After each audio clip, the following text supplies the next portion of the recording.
People deluded. Now on Sunday, Southampton versus Arsenal. Arsenal visit St Mary's. Now if you're an Arsenal fan like me, you're shook off St Mary's. Like St Mary's is one of them grounds. I mean, Stoke, Stoke, pagans, but Stoke was always going to be a nervy one.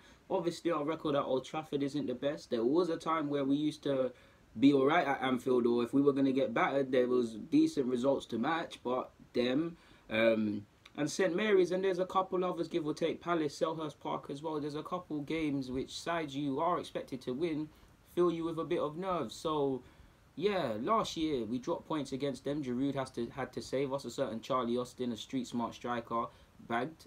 So first and foremost, Charlie Austin and Shay Long, they need to be watched. And even if we do win, I think it's a given that it will be one of them that score. St Mary's has been filled with a lot of joy and a lot of pain. A lot of pain because if you remember the Chesney incidences, Callum Chambers being torn a new one both at Swansea and at St Mary's in his return, if I remember correctly. Mane tearing us a new one. The 4-0, what was it? Well, I swear they pumped us 4-0 once.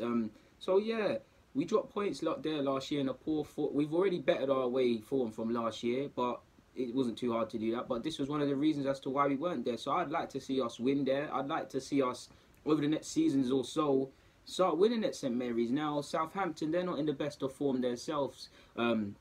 Obviously they sit 19th. They've not been winning games. They've got a new manager in. There's question marks over the players, over the staff, over everybody. They sit 19th. So right now, I do think Southampton will stay up, but you never know. Right now they're fighting relegation, innit? They want to win. One thing I'm very scared of, not even scared of, like you saw against Palace, Palace had issues scoring goals, so we went and let them score goals. When teams are in I say this all the time now, when teams are in a bad bit of way or a bad form, or they're failing to score, keep clean sheets, win games, whatever they're failing to do, when it comes to us playing Arsenal, it seems like all of this has gone out the window. All of this it's now a time for them to get rid of them negative statistics and write new ones. I don't want to see that happen against us. This is a game I want to see us power the misery on St Mary's, on Southampton and the St Mary's faithful.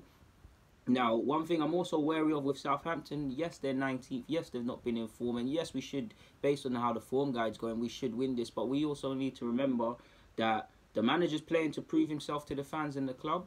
Players that were previously starters under Mark Hughes or previously before him, Claude Puel and them and they're having to play for their shirts again. Some of them might still stay regulars in the team, but they're playing for their shirts. People that never had a look in are now getting look in. So what does that mean? People are galvanised. People got something to play for. On top of them needing to play for the fans and needing to play for pride, they're essentially playing for their careers, playing for their jobs. You imagine you was going to lose your job, people. You'll fight. So we need to be wary of a resurgence. Even if you look at the United game, obviously Southampton have as poor a defence as us, and they showed their leaky bums when they went 2-0 up and ended the game 2-2. More bad points about United than it would be good points about Southampton, but they started well, they started positively, the fans fed into that, and the players, it radiated with them and resonated, people, and you could see the energy radiating off them and stuff like that, in the sense that they were fighting. Armstrong, someone that we need to watch and not allowed to shoot because he's shown he's a willingness to score, they were getting forward. But it's only defensively that they shot themselves in the foot. Now I'll speak about a more tactical approach in the tactics video, but Southampton have conceded silly goals. They get hit 3v3, 2v2, people switching off at corners, people switching off defensively. Vestergaard, if Vestergaard plays, that is someone that we need to target as well.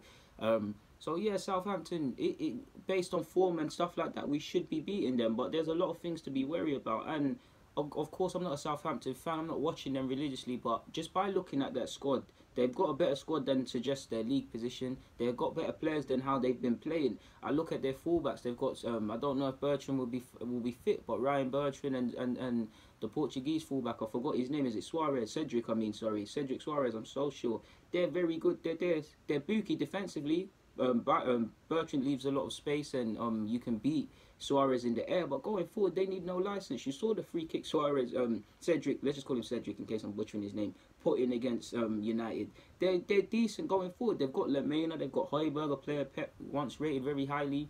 They've got players in that side. They've got Redmond, might not be the Redmond of a couple of years ago, but they've got people. They've got street smart strikers. I know Shane Long, Charlie Austin, and haven't been in the best of form, and Gabby Adidas seems to be on the bench. They're one potent goal threat, but there's stuff that we need to look out for. They've got some really street smart strikers that I call them conmen, in the sense that Shane Long, for sure, he will try and con the ref. He'll make sure he will pull shirts. He's a very smart player. I've got a lot of time for what he does in that. He'll pull shirts. He'll see what he can get away with in the ref. He's not aggressive or rude. It's just little things that put centre halves off.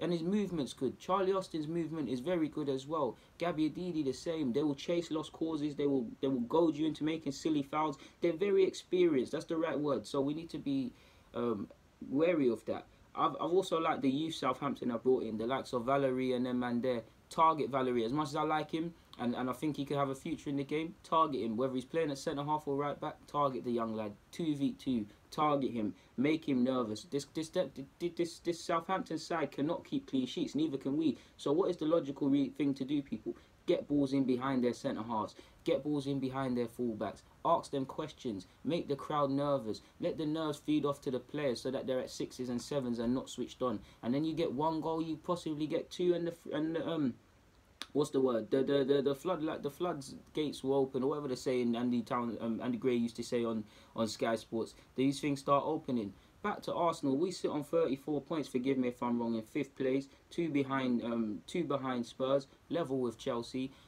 If we want to get top 4, I still am very pessimistic in regards to top 4, admittedly, people. But I'm a bit more confident. If we want to get top 4, it's about winning these sort of games now. It's about proving people wrong. It's about proving yourselves wrong. Against Southampton, we have not done the best. We have not done the best that we possibly could. I mean, even in our last 5 Premier League games, keyword Premier League games, because we have one in the FA Cup, but 5 Premier League games away from home, 2 draws, 2 defeats. We last beat them in May last year, and before that, forgive me if I'm wrong, people, but I was actually checking and I couldn't find one before 2003. I still think that has to be wrong in the Premier League. That has to be wrong. But if it isn't wrong, that shows you the form we're in. And I'm so sure also saw out of 49 games, we've lost 20 against them. Don't regard that one because that could be wrong. But when I looked at the stat sites, that was there. So there's a lot of nerves to be put to be there.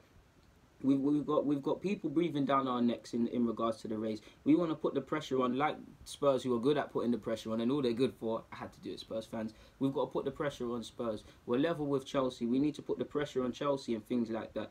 Obviously, United and Liverpool. Now Liverpool are ahead of everybody, and it seems they're top of the league, and it's only City can catch them. But it's mathematically still possible, and I do think when you look at the points, the race towards the league, I'm not saying anyone apart from City is going to win the league and possibly Liverpool, but if you look at the title race statistically, it's much closer than a lot of people, myself included, are behaving like. So you never know if Liverpool, I don't think it will happen, but if Liverpool go through a loss of form, they could slip down the table, to which gaining points on these sort of sides makes is more important and makes this more vital. Liverpool versus United, that is a game. That is a game where you want both to lose. That is a game where ideally that's a draw. That is a game where someone has to drop points, win or lose. So these things help. In the same way, our top 6 rivals must have been scheming on us when we played United and Spurs, and must have been licking their lips at them 2 games because they knew we'd drop points in one of them. We need to take 4 points and possibly look towards them sort of things as well. Now, I do believe Chelsea, forgive me if I'm wrong, and Spurs are playing on Saturday. We play on Sunday. So we'll know exactly where we stand and what exactly we will need to do before we actually kick a ball. Forgive me if I'm wrong, people, but we just need to go out there and do our jobs. We really need to, in short, I just want us to be careful of a resurgence. Like us, they can't keep clean sheets, and I do think they concede quite a few late goals and very early goals, but specifically late goals as well, man. I think one thing that if I'm Southampton that they can be positive about, if you just look at their stats, they're even though they lost to Spurs, I'm sure they lost 3-1, and I'm not sure the result against Fulham, but if you look at that, Cardiff and Spurs, their possession stats, not that matters, and their passing stats are there. It's just the results are not there. Results are all that matters, but again, this goes back to my point of them having more ability than their results are suggesting or how they've been. This is a game for bravery. This is a game where Southampton should be fearless, because realistically, I'm sure, I know it's Arsenal, and it's a bit hypocritical because I said that they should fancy us when teams are not going through negative patches or forms, but they should be fearless. I'm sure most Southampton fans expect that they're going to get a drumming. Most people don't expect them to walk away with a point, so at least they just need to put in a committed performance, fight for the shirt, fight for every blade of grass, and just compete and them things there. When you're fearless, if you think about it, people, naturally, if you're it doesn't matter if you're a big or small team, if you're fearless, that means you're going out to the field with a clear mind. That means you're playing without any restrictions. You're not scared of trying things in case you make a mistake or the fans get onto you. You're going to be fearless. You're going to try things. The fans are, and obviously if you're trying in the applications there, the fans are gonna get on top of you and help boost you. So for me as an Arsenal fan, as soon as we go there, we need to ship some goals. First, I know we're not a second, we're a first half, we're not a first half side, we're in the second half side, we're a second half side now, but we need to blitz this side in the first half. First 10 minutes, I need a goal. I really need a goal in the first 10 minutes, because I do believe if you get one against the Southampton side, the floodgates open. If you was to ask me for my prediction, people, I'd say 3-1 Arsenal. Don't make me look stupid, people, but yeah, in short, we just have to be wary of a resurgent Southampton side, or with them playing a point to prove, and we just need to pile on the misery, to be honest with you. Yeah, in regards to the starting lineup now, in fact, before the starting lineup, let's just look at the Premier League table briefly, my people, just in case, because I actually didn't speak about if Southampton win. Premier League table. If Southampton win, where could they be? Now, should Southampton win, they're in 19th, like I said to you guys, my kind people, them. They're in 19th. If they win, they can move up to 18th, possibly 17th if results go their way and things like that. If we look at who they have in their next fixtures as well, Southampton's fixtures. I mean, it's Southampton fans, if you're watching this, man, I hope you do alright. Obviously not against Arsenal, but again, including Arsenal, they've got Arsenal at home. They've got Huddersfield, which you'd probably be more optimistic about. They've got West Ham at their place. They welcome Manchester City to their place. And then they've got Chelsea away on the 2nd of January. So, it's a bit of a sticky one still. If you're looking at this, you're probably looking at Arsenal, City and Chelsea possibly as write-offs. And you're looking at West Ham and Huddersfield and fancying it. But regardless, any game can be won. It's only a football match. It doesn't matter how better technically someone is than you. So this is a time, in short, this is a time for everyone connected with Southampton, from the squad to the playing staff, to show bravery, to show courage. And like I said, people are playing for places. So we should be wary of a resurgence. We should be wary of a free mind, because we also need to remember they've got a new manager.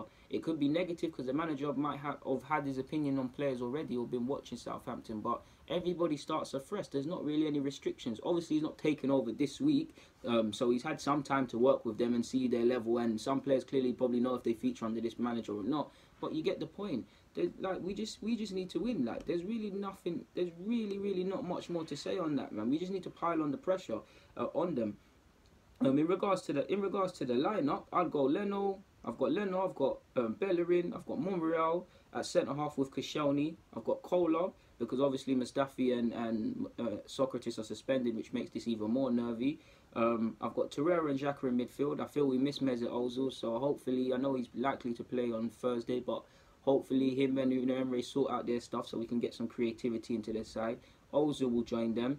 And then up front, I'm actually going to go Lacazette, Aubameyang, and I'm actually going to go with Mkhitaryan. Admittedly, I want to put Ozil up there, and I'll actually probably start Aaron Ramsey. I feel this is a game for his runs in behind and stuff like that, but I'll go with the lineup I said first and foremost. So to recap, Leno in goal, pushes come to shove, so centre halves are going to be Koscielny, provided he's fit.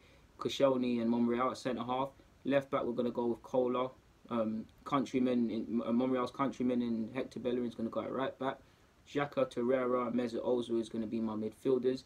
And then we're going to, pardon me people, we're going to go with Mkhitaryan, Lacazette, and Aubameyang. Now, I would like to see both play up front again. Obviously, it didn't work in the first game, and one got subbed at half-time. Lacazette, it didn't work for us in our last Premier League outing, but it is what it is, man. These things happen. There's been plenty of games where it has worked, and you just play your best players, essentially. So, in regards to the preview, or my preview, what I expect from Southampton, it is what it is, man.